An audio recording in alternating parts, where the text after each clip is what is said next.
today's half hour with Bridgerton. Please join me in welcoming today's guests. We have costume designer Sophie Canale, who is Emmy nominated for Outstanding Period Costumes, and hair and makeup designer Erika Ökvist, who is Emmy nominated for Outstanding Period and/or Character Hairstyling. Thank you both so much for being here today. Congratulations on a wonderful second season and your Emmy nominations. Before we get started, why don't we take a look at the trailer for season 2, which picks back up with this wildly popular show and follows the relationship between Anthony Bridgerton and Kate Sharma this season. Dearest reader, it has been said that competition is an opportunity for us to rise before our greatest of challenges. This is the season the Viscount intends to find a wife. You honestly just did that? I believe I did. Your Majesty, may I present Miss Kate Sharma and Edwina Sharma? Only hope they like me. All you have to do this evening is remember what it is you're looking for. Someone charming. And handsome, of course. I cannot be the only one wondering if this former capital R rake is ready to flourish. It is only out of the greatest love of my family that I aim to choose a bride with my head and not my heart. But any suitor wishing to gain an audience with Miss Edwina Sharma must first tame her sister. The sister. The sister. Newton is an excellent judge of character. Oh, see? Anthony will need all the help he can get. He seeks a wife only to fulfill his duty and does not believe in the true love you deserve. We should certainly not give him too much credit now, should we? It is a poor player who plays the game and a wise one who plays their opponent. Are you in a losing mood? My mood shall remain unchanged.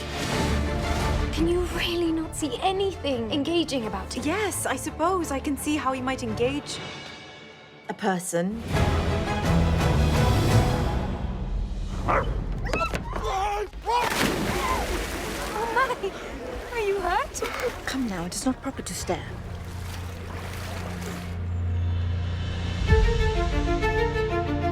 It is a very powerful thing to meet someone and feel that you know them, unlike any other. After your father died, a wall went up inside you, as if love had become some weakness instead of your greatest strength. Has this young lady truly won your heart? The one that makes it impossible for you to look away from them at any given moment. What happens when duty is in conflict with the heart's true desire?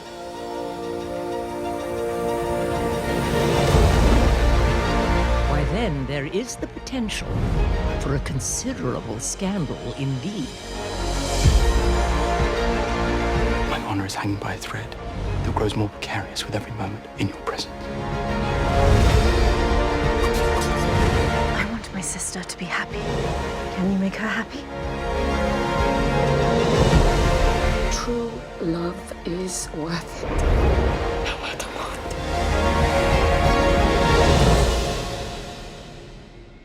Lady Whistledown's words carry far too much import. We must entrap the scribbler. Genius idea, man. Yes, that is why I thought of it. Well, now we're in trouble because I want to go back and watch all of season 2 again. I feel the same, actually. So season 2 picks up after the massively popular season 1, and it marks the first season as department heads for both of you. I'm curious, was it intimidating stepping into such a vital role, not just on any show, but a show that is so beloved and so successful?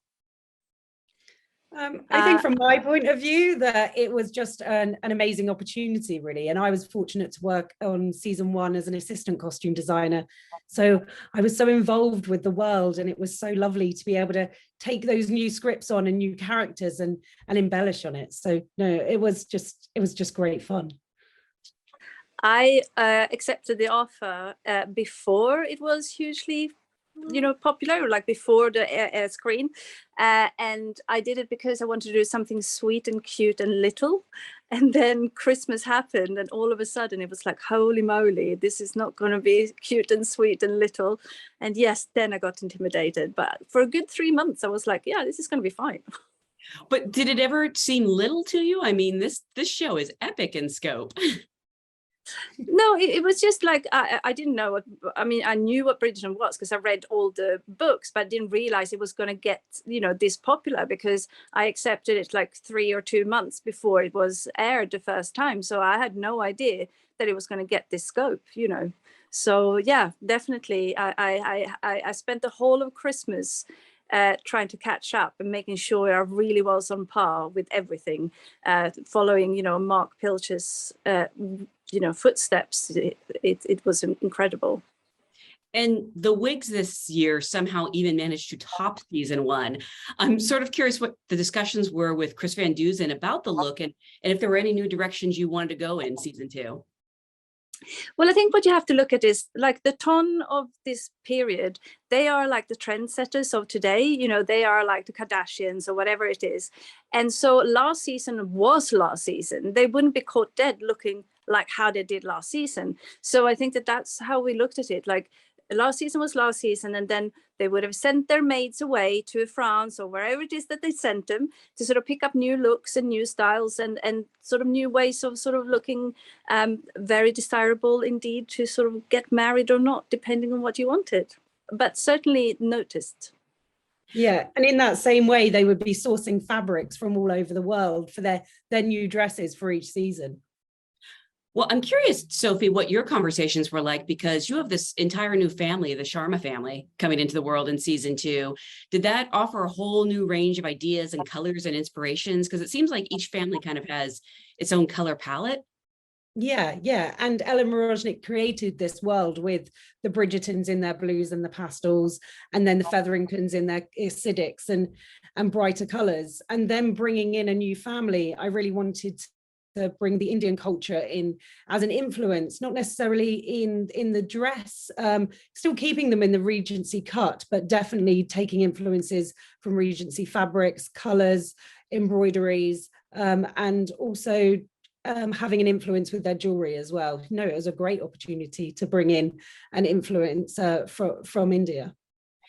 We specifically have to talk about Queen Charlotte's wigs. Which one was the hardest to craft? How long do they generally take to style? How much do they weigh? I want to know everything. Well, these wigs are, first of all, a work of love. I mean, they take a little bit of time to do. They could be anything from a week to 2 weeks to sort of achieve. And I've got a wonderful maker, stylist who's called Emma Rigby, who's helping me doing those wigs. And basically what you have to do, because hair is really heavy and you have to sort of make the shape hollow. So it's almost like a cage. And then you sort of dress the hair on top of it. So it's, I would say, almost like an architectural building or anything like that you dress with hair. And they are heavy. Golda, she really has got, we almost treat her like a special effects going on to set, because you can't wear it for a whole day. Like we really have to sort of time it to sort of make sure that she's not in it for too long. Wow. Is it hard to get on and off, or is it pretty easy once it's on, or is she stuck for the day? I mean, you've got to make sure that the balance is right, because obviously if it tilts ever so slightly either which way, it will literally fall off the head. So it is something that really has to be structurally sound, and it's almost like engineering like a house or anything like that. And that is the most difficult part. But then Golda is such a genius in how she carries it off, and she kind of glides through it, and it looks so effortless, but it really, really isn't.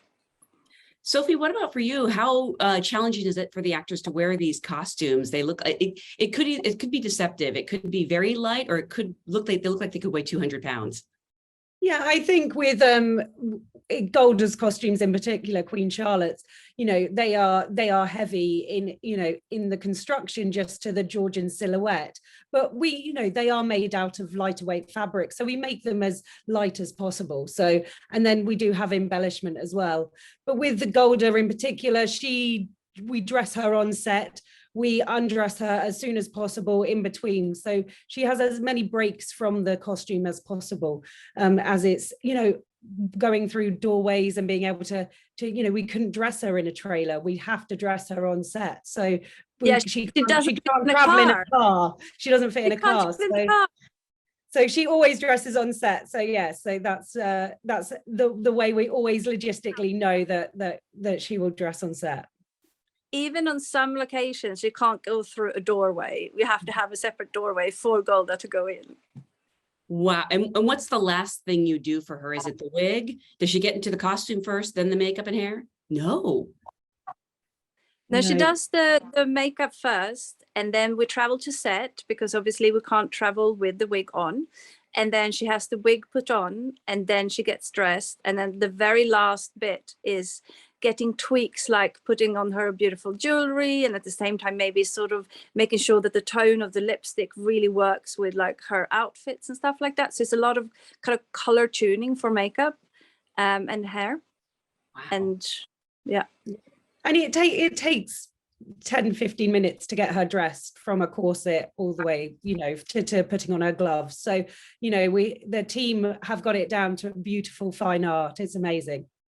Was there a sort of a trial and error with some of these wigs where, or even the costumes where she had to learn to walk so that nothing would fall off or come undone? I think from my point of view, everyone has to have some sort of training in their dresses. It naturally becomes part of the way they walk in their court shoes, but also lifting up trains. That's something that we have to teach them when getting in and out of cars. So we're looking after the dresses as much as possible during the shoot. So, and also with wearing a corset and posture. So yeah, everyone has that kind of learning stage, and then it just becomes so natural to them. Season 2 actually has quite a bit of physicality in it. I mean, there's, you know, this scene where Anthony falls into the water from a boat. There's lots of horseback riding and hunting. Is there a way that you can help design the costumes and the hair and makeup to not only hold up in the elements, but also maybe be a little more comfortable for the actors? Yeah, that's always considered, no matter what the action is, that we always want the actors to be comfortable. But with Anthony's you know, water scene, that was more about the shirt being as sheer as possible when he got wet rather than his comfort. So my buyers kept on coming back with me, you know, showing me cottons. I was like, I want a lighter weight cotton than we usually use for their shirts. And I was like, it's not sheer enough. It's not sheer enough. And then we eventually got there and we made a sample shirt, and in a fitting, Johnny just covered him. So we started spraying him and he was like, no, just get me soaking. So we did a video and sent it to Chris, and Chris was very happy with the result. So it was a really fun fitting that day. It's fantastic. Yeah, I think that's the thing with everything with Bridgerton is like, yes, it's got to be comfortable because they have to wear it for a lot of hours. But really the brief is it sexy? Is it beautiful? Is it gorgeous? That's the brief. Just go there. Yeah. I know this might be an impossible question to answer, but I'd love to know if both of you have a favorite look from the season, one in particular that really stood out to you. I don't know. I have some great characters. I really love designing for Eloise. Benedict was fantastic. The Queen. One of the Hunt is one of my favorite scenes. It was really nice to have all the men in one scene and really stylize their costumes and bring contemporary fabrics, tweeds and sporting jackets into the Bridgerton Regency shape. So that was a really special scene for me as well. So there's various, it's never ending. You know, every time I watch something, I'm like, oh yes, I'm that. So yeah. I'm literally the same. Every time I do a fitting, all of my team is laughing at me so much because every time I do a fitting, I go like, oh my God, I think that's my favorite look. Well, let me ask you this then. What one ended up being the most challenging for each of you this season for whatever reason? I really wanted to have some prosthetics in Bridgerton, and I knew I couldn't do any wounds. I couldn't do like a sort of broken nose, and I couldn't do any snuggly teeth. So I actually made sure that on the golden statues on the wedding, in the garden party, their hair were prosthetics. So the hair of the statues were prosthetics, and I think that was the biggest challenge to sort of make that happen. And I'm really happy that it did, because it felt like very much like a neoclassic statue with those wigs that was made out of, well, basically it just looks like they were statues. Wow, what was it made out of? So we did a cast of the cast's head, and then we sculpted it in clay. And then we casted it out in latex and foam, so it will hold exact shapes. It really looked like a sculpture. And then we sprayed it with gold paint and made it work with the makeup on the golden statues' bodies. That's so cool. I think the challenge is always the amount of costumes. You know, it's 160 every 6 weeks. You know, it's this constant, you know, team of evolving and all this. So, but none in particular, just, you know, the absolute joy and challenge of being able to create all those costumes. So, yeah. Well, why don't we take a look at another clip so we can look some more at these amazing costumes and looks and everything. And then I'm definitely going to re-binge the entire season tonight. Let's take a look.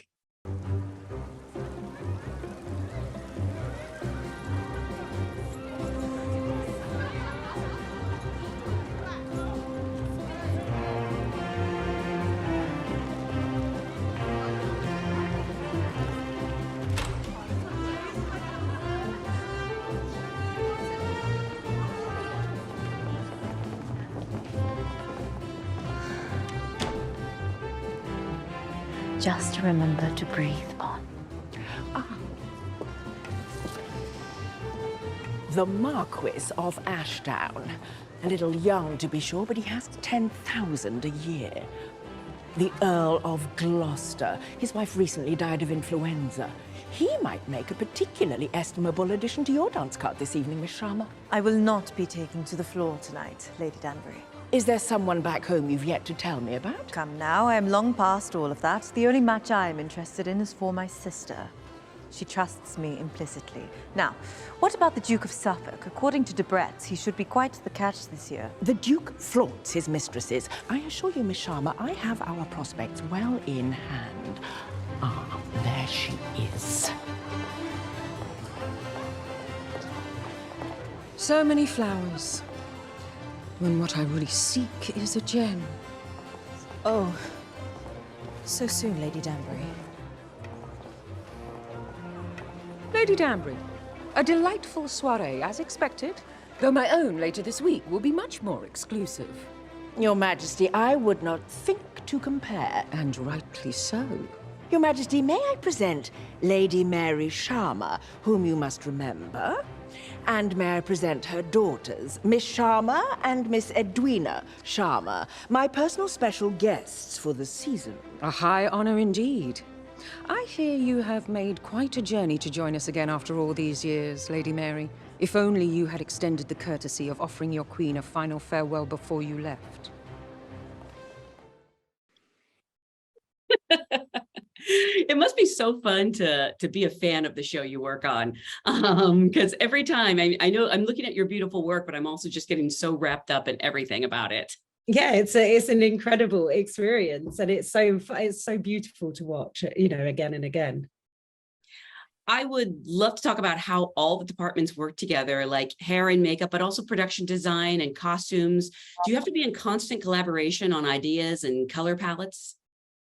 Yeah, it's really important. So especially with the themes of the balls as well, that's you know, Chris has a starting point of a theme and then we start discussing, and I think very much so with Will's color palette on the scene and the flowers that are going to be set within the scene, and then with the costumes, and then very much so Erika and I are always discussing how the tiaras should sit in hair and the jewelry. So yeah, it's a real collaboration that brings us all together. It's lovely.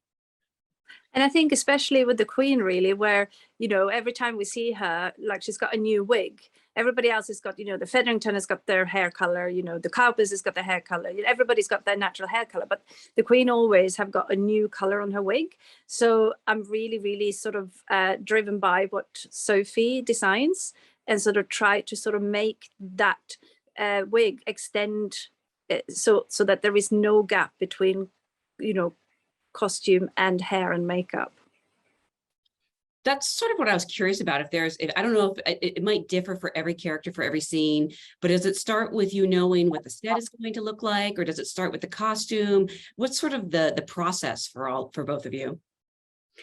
So I would start with draping fabrics on stands. So then I'd work out a color palette throughout every single character for that scene. And then through taking photographs of all the drapes, I would then be able to share color swatch samples of the fabric with Erika. So she'd have an understanding of what fabrics I was using for that scene. I've had the opportunity to see some of the costumes and the wigs up close for actually from season 1, but at the Bridgerton experience. And they're so stunning, like even more stunning if that's possible than you see on camera. And the detail is so precise. Can you walk us through, like, you know, do you design it and then how long does it take to make? And I assume the final touch is sort of putting these accoutrements on it. I would just love to know how many people and sort of the nuts and bolts of making it. So I would design, I draw on an iPad. Bridgerton's such a quick-paced world, so I would use an iPad to draw. Then I have 4 assistant designers working for myself. Each of them would have certain areas or characters that they would take on the role. And then we would start with a dress, for instance. Each fabric reacts differently. So you would have a bodice shape and a skirt pattern for each character, but each fabric, an underlay, usually a satin, and then with an overlay of a tulle that can be embroidered. We would start with that. And then we would have probably about 4 fittings with an actress for one dress, because each fabric reacts differently. And then that would give us the developmental stage to get the dress perfect. And then after having the cutter and the maker making the dresses, which can average between 5 days to 20, depending on the amount of embellishment. And then we would then, the dress would go to an embellishment team as well to be finished.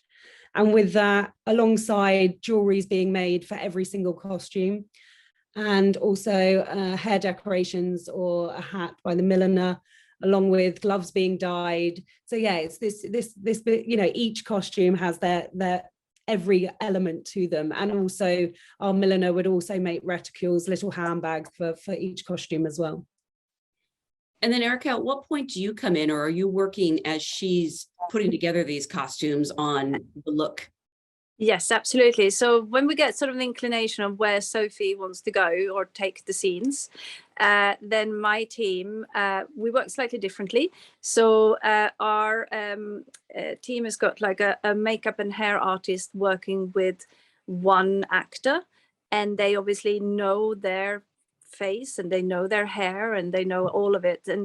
And so trying to sort of come up with ideas that will really kind of enhance the face shape, make sure that the cheekbones are accentuated or the jawline, and making sure that the color chosen in the makeup is working with the costumes. But very much is done with me, the makeup and hair artist, and the artist together. So nothing is kind of rigid, it's kind of like a symphony together. And usually by, again, like what Sophie said, like we have 1 to 2 fittings and we find a look that all 3 of us are happy with. And then that's it. That's what ends up on front of the screen. You said all 3 of us. Do you mean the actor? Yep. The actor and me and the makeup and hair artist will together come up with a look. I don't believe in, I think it's something that, you know, has to be explored. It might be something really small that they have an idea for. And I think collaboration really is very, very important when we're trying to sort of develop characters. It's the actor's character. So they have a vision and who they're comfortable with as well. So it is always it's always a collaboration and communication between all of us. And that's why I love working with film, because we are a huge big team, and every person's input really makes a huge difference. And sometimes, you know, we're doing a fitting and a trainee might walk in and go like, oh, I love that color. And you go like, wow, okay, why didn't I see that? Because, you know, we've got so many fittings every single day that you sometimes miss details. So everybody's help and everybody's input is so valuable. I love that. I love that. I think it also gives the actors even more ownership over their character, you know, and like you said, they probably know them better than anyone. Yeah, and they have to feel, you know, happy, and they have to feel proud, and they have to feel that they really are looking the part. And I think that that's my job, is to give them that confidence. I don't know how they don't steal some of these costumes, to be honest, or the jewelry or the wigs. Or maybe they do. This may be a silly question, but we always like to ask, in case someone hasn't had a chance to watch the show yet, which I can't imagine is the case, and see all of your fabulous work, what's the one thing that comes to mind that might entice them to start binging this season? I think it opens a world of period drama to a new audience, and I think it's exciting and colourful, and they should definitely watch it. Yeah, they'd be crazy not to. Well, I'm convinced. Like I said, I'm probably going to watch the whole second season tonight. Maybe I'll go back and start with the first season even. But I want to thank our friends at Netflix. I want to thank Sophie and Erika for joining us today. Congratulations again on the beautiful work. And to everyone watching, thank you so much for joining us today for this half hour with. Thank you very much.